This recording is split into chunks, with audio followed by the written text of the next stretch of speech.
Test 1. You will hear a number of different recordings, and you will have to answer questions on what you hear. There will be time for you to read the instructions and questions, and you will have a chance to check your work. All the recordings will be played once only. The test is in 4 sections. At the end of the test, you will be given 10 minutes to transfer your answers to an answer sheet. Now turn to Section 1. Section 1. You will hear a conversation between a clerk at the inquiries desk of a transport company and a man who is asking for travel information. First, you have some time to look at questions 1 to 5.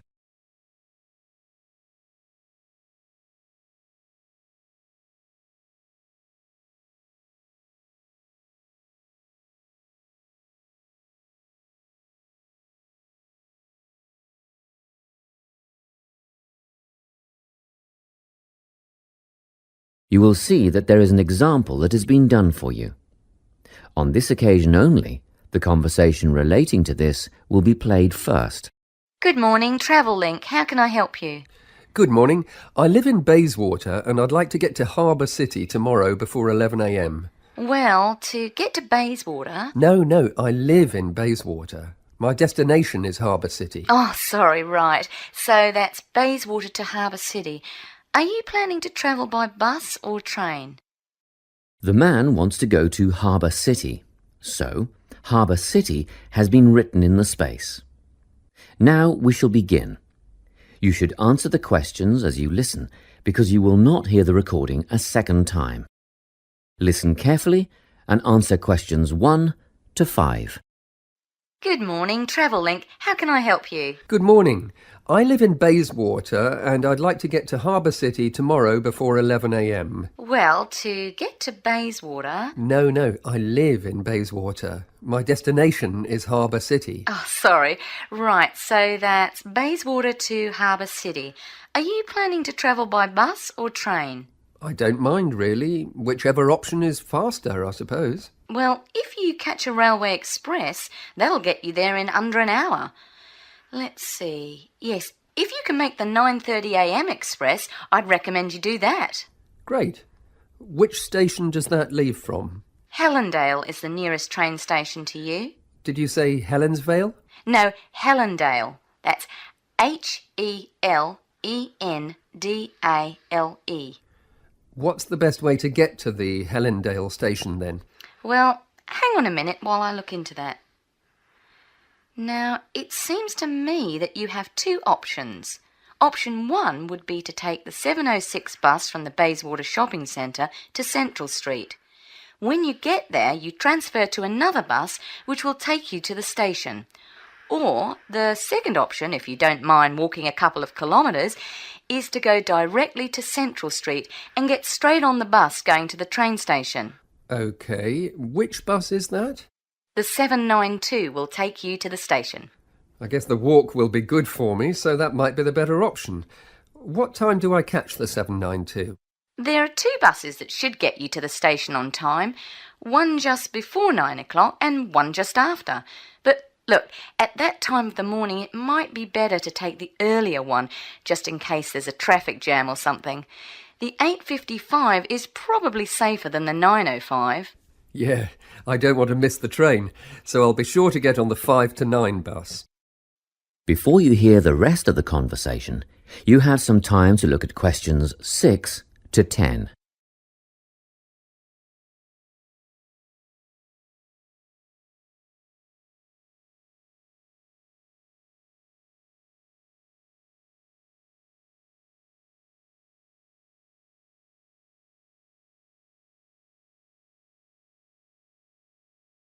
Now listen and answer questions 6 to 10.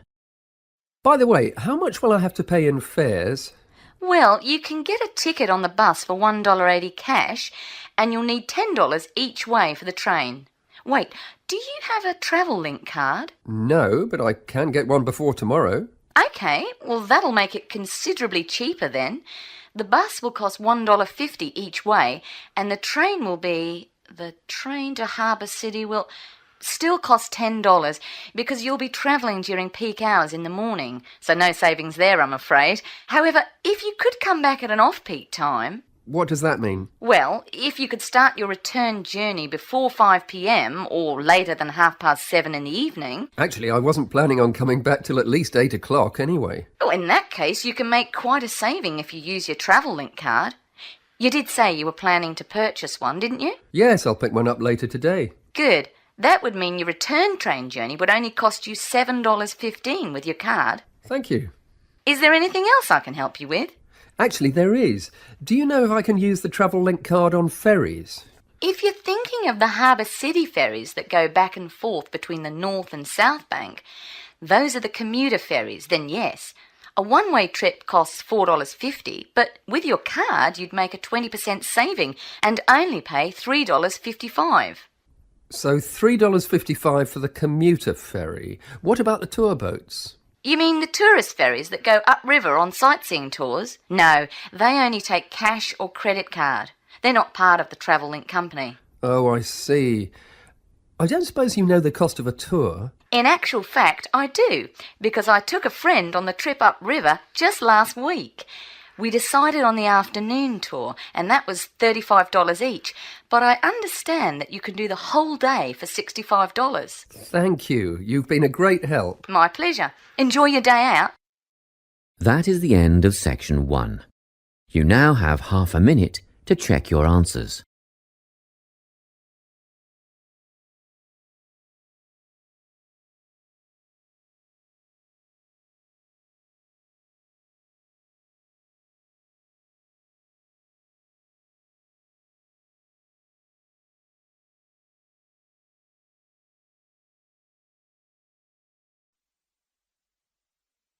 Section 2. You will hear a guide at an art museum talking to a group of visitors. First, you have some time to look at questions 11 to 16.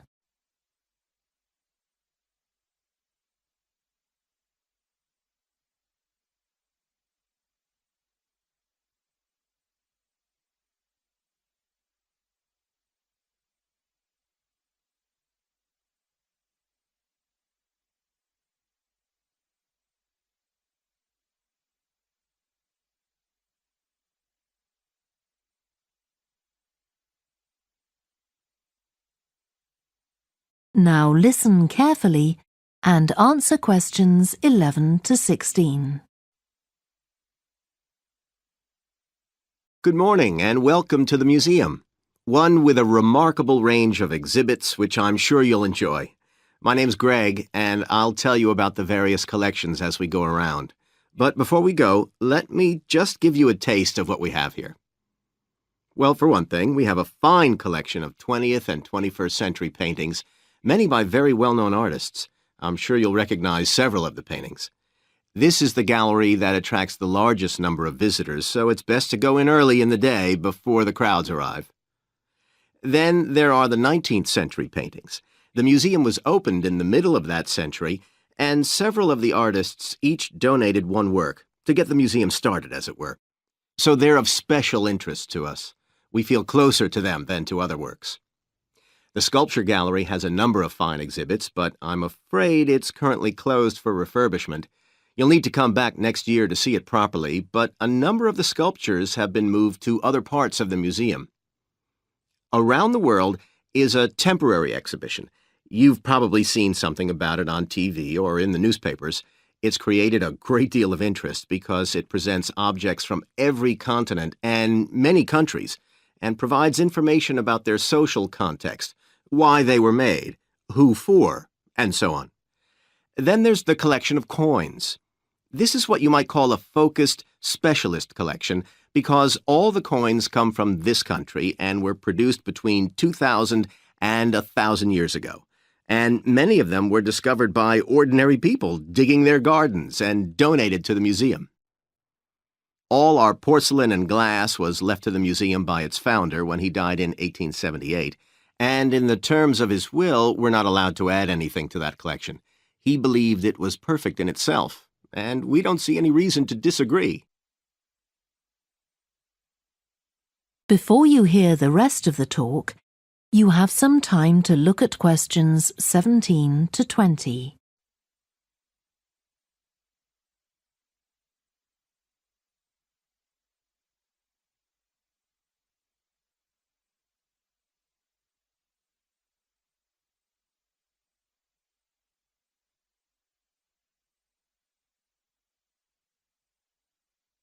Now listen and answer questions 17 to 20. Okay, that was something about the collections, and now here's some more practical information, in case you need it. Most of the museum facilities are downstairs in the basement, so you go down the stairs here. When you reach the bottom of the stairs, you'll find yourself in a sitting area with comfortable chairs and sofas where you can have a rest before continuing your exploration of the museum. We have a very good restaurant which serves excellent food all day in a relaxing atmosphere. To reach it, when you get to the bottom of the stairs, go straight ahead to the far side of the sitting area, then turn right into the corridor. You'll see the door of the restaurant facing you. If you just want a snack or if you'd like to eat somewhere with facilities for children, we also have a cafe. When you reach the bottom of the stairs, you'll need to go straight ahead, turn right into the corridor, and the cafe is immediately on the right. And talking about children, there are baby-changing facilities downstairs. Cross the sitting area, continue straight ahead along the corridor on the left, and you and your baby will find the facilities on the left-hand side.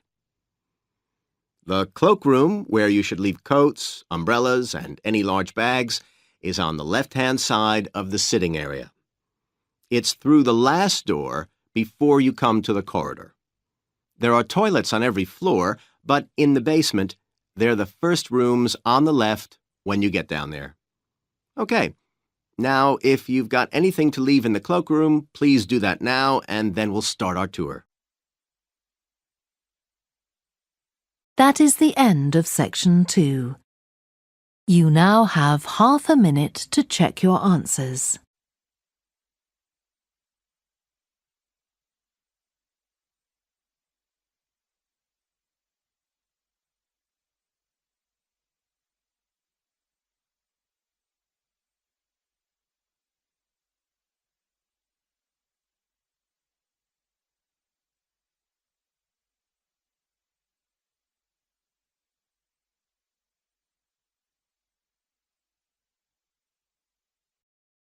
You will hear a student discussing his case study with his tutor. First, you have some time to look at questions 21 to 25.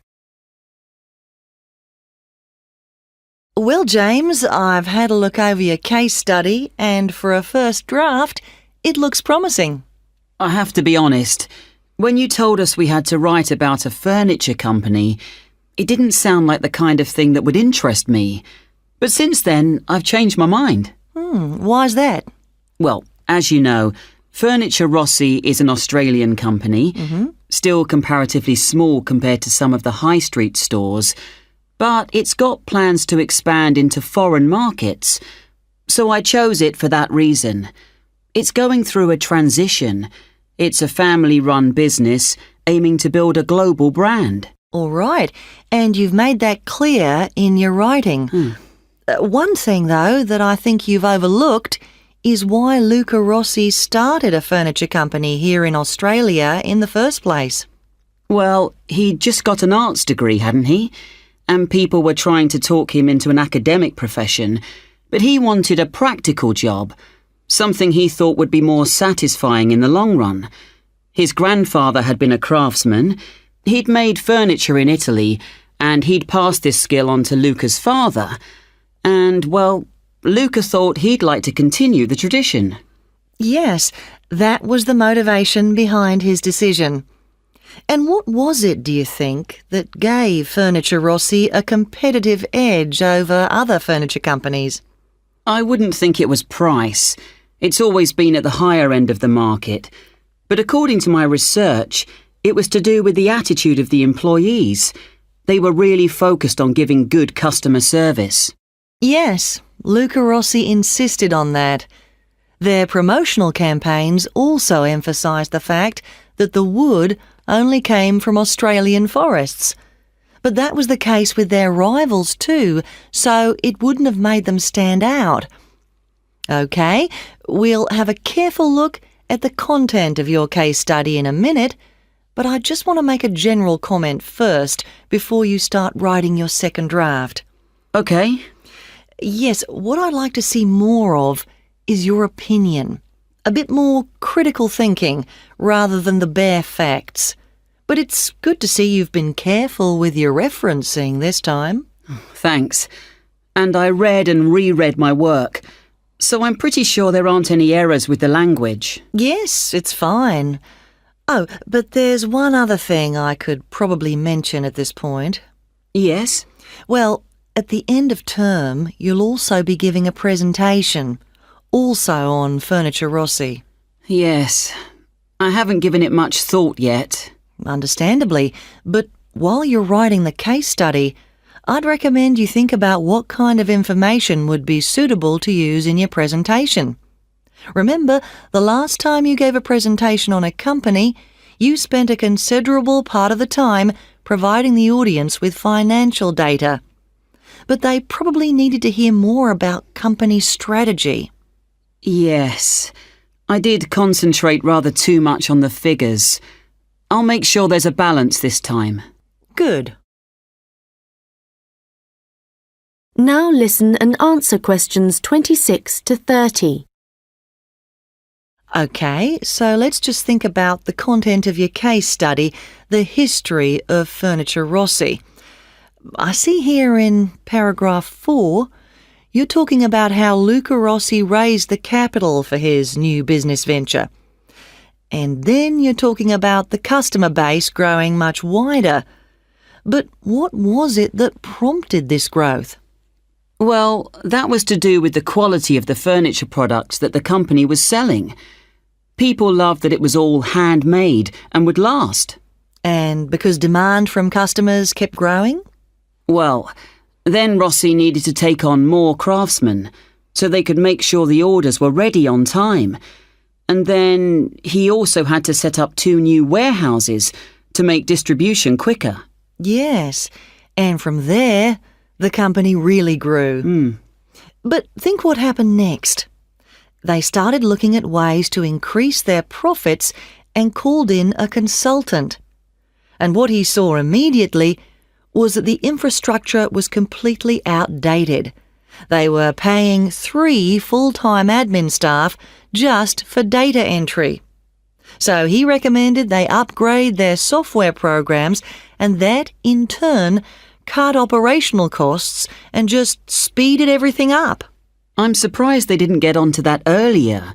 But I suppose Luca Rossi was more interested in the design aspect rather than the finance side of things. Yes, I imagine that's why he eventually turned the day-to-day running of the company over to his son.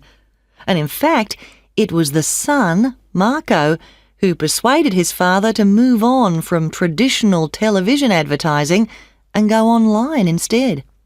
I guess that's the best way to reach people. It can be, but initially customers actually complained. Why? Well, some users found it hard to navigate their way around the website, so they were getting frustrated and giving up. So then the company called in a professional to improve it. Oh, I see. He must have done a good job. They've had a continuous 3-year rise in revenue, so things must be going well. Indeed. And what of the future?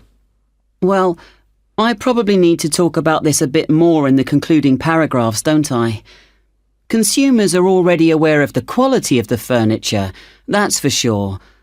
But I think the company is aiming to publicise their values.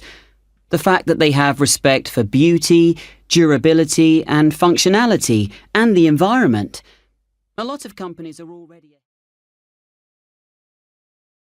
That is the end of section 3. You now have half a minute to check your answers. Now turn to section 4. Section 4. You will hear the beginning of a lecture about business cultures. First, you have some time to look at questions 31 to 40.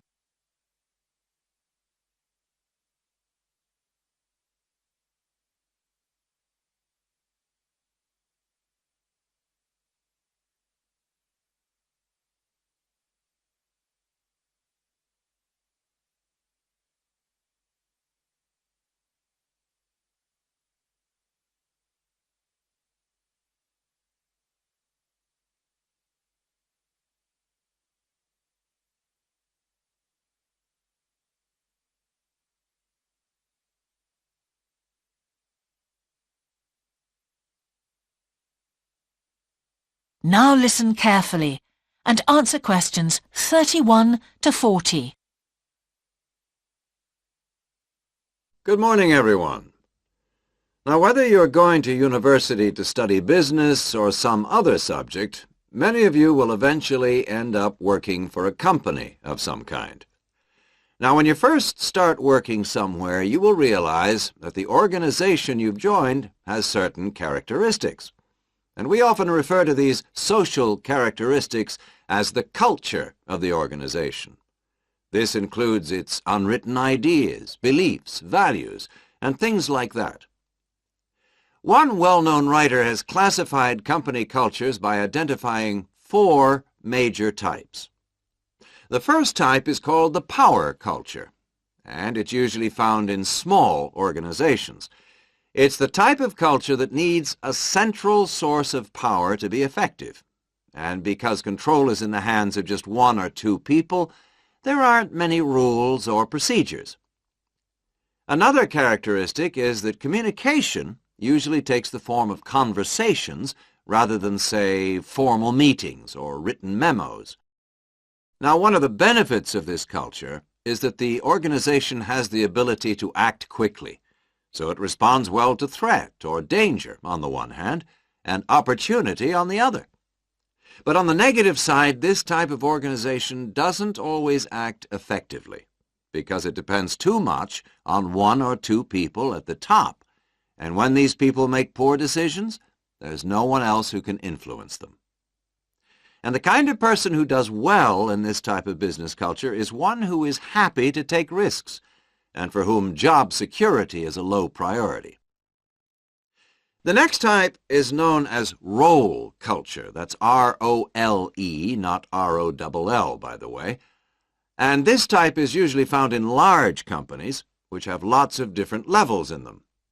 These organizations usually have separate departments that specialize in things like finance or sales or maintenance or whatever. Each one is coordinated at the top by a small group of senior managers, and typically everyone's job is controlled by sets of rules and procedures.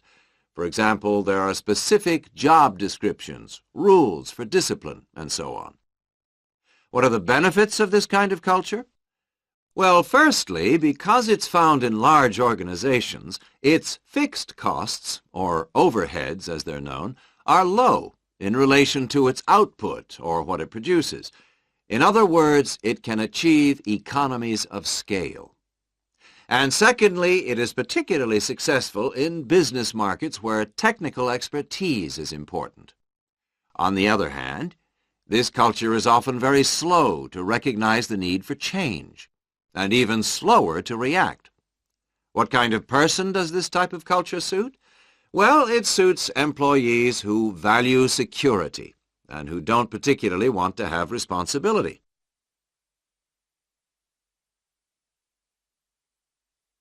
Moving on now to task cultures. This type is found in organizations that are project-oriented. You usually find it where the market for the company's product is extremely competitive, or where the products themselves have a short lifespan. Usually, top management delegates the projects, the people, and other resources, and once these have been allocated, little day-to-day control is exercised from the top, because this would seem like breaking the rules. Now, one of the major benefits of this culture is that it's flexible, but it does have some major disadvantages, too. For instance, It can't produce economies of scale or great depth of expertise. People who like working in groups or teams prefer this type of culture. And finally, the fourth category is called the person culture. This type is quite unusual. That is the end of section 4. You now have half a minute to check your answers.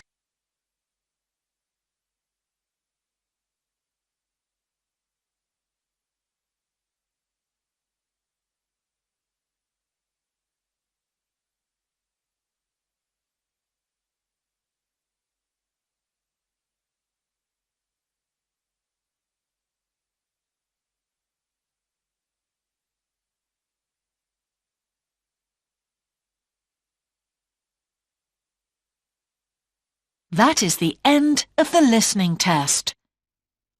In the Ielts test, you would now have 10 minutes to transfer your answers to the answer sheet.